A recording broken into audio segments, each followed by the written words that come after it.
بسم الله الرحمن الرحیم. فصل فی قسمت الترکات کی مودا خبر یلیو سدی هر فرد له حسام الموال طریقہ خاصی مترکه مختی اما لمعرفت نصیب کل فریق منهم 65 نمبر سبی بنی کدی هر فریق له حساب جندل غوړي به دی طریقہ د فضرب ما کان لكل فریق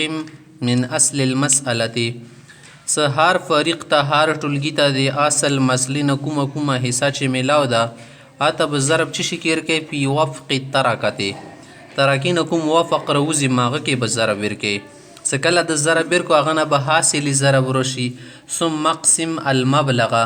بیا حاصل ضرب تقسیم کا پچو بنی علی وفق المسأله مثالی ولا وفق بنی کله ده ان کان بین الترکه والمسأله موافقه کدی ترکی او دی مثالی مانس کی نسبتی موافقت وی نسبتی توافق وی وإن كان بينهما مباينة کدی ترکی او دی تصحیح مانس کی شی مباینت ول نسبت وی فضرب فی کل الترکات تباین په صورت کې به ټول ته ضرب ورکول شي فضرب فی کل الترکات ټول ترکی کې ضرب ورکا سکله ټول ترکی کې ضرب ورکو دینه خو څه حاصلېږي وسم مقسم الحاصل على جميع المسألة اغه نه بعد و حاصل ضرب تقسیم کې په ټولې مسئلې بني فالخارج نصیب ذلك الفریق فی الوجهین په نسبت موافقت کی وی کو نسبت تباین کی وی په دې کې د کوم شی چې روزي خارج قسمت تل شدا به دیغه فریق ولا حسابي خدا خو ته خای عامه خبره مختی کده سی مسله وشوله سیو سړای دا دینه ترکا پوتی د مثال 12 دینار یا 14 دینار او قرضه ور بنی رغلی دا څومره قرضه هم کله دا قرضه دی ترکی نه زیات وي کله کم وي هېڅ په داسې ته مسلې کې بچ شکی دا ته اوس همدا خبره ښایي کله چې د قرضې والا مسله راشي د قرضه څه ده دا به مو داسې وشمرو لکه چې ښه دي مسله شوله ترکه شوله هغه نه بعد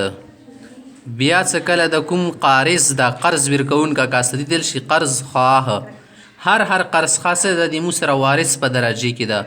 کله مو دی قرضې ولا مسله لیکو کنه بیا د شی توکل که مخکې مو مسئله لیکله میت کنه هغه لاندې وارثانو نامې لیکل شي د شی ته قرض په صورت کې د قرضوړو ولا نامې په لاندې ولیکي بیا څه کله د هغو له ټوله قرضه را جمع کړي هغه تل شي جمیع الدیون یا مجموع الدین یا مجموع الدیون ټوله قرضه مجموعه څه کې اب د تصحیح په درجې کې شابه تصحیح ځای کې لیکي اوس اندا خبره کې اما فی قضاء الدیون کبه خبر د دیو سکارزیا د کولونه فدین کل غریم بمنزلت سهام کل وارث فی العمل کله مسله جوړی عمل کوي طریقہ جنگی دی د پاره هر قرضوړي ول کومه قرضا د دا بدی ای وارث ولا سهام په درجه کې وګرځي څه معنا مخ کتاب مسلې لاندې وارثونو نامې لیکلي اوس به د قرضوړو نامې لیکي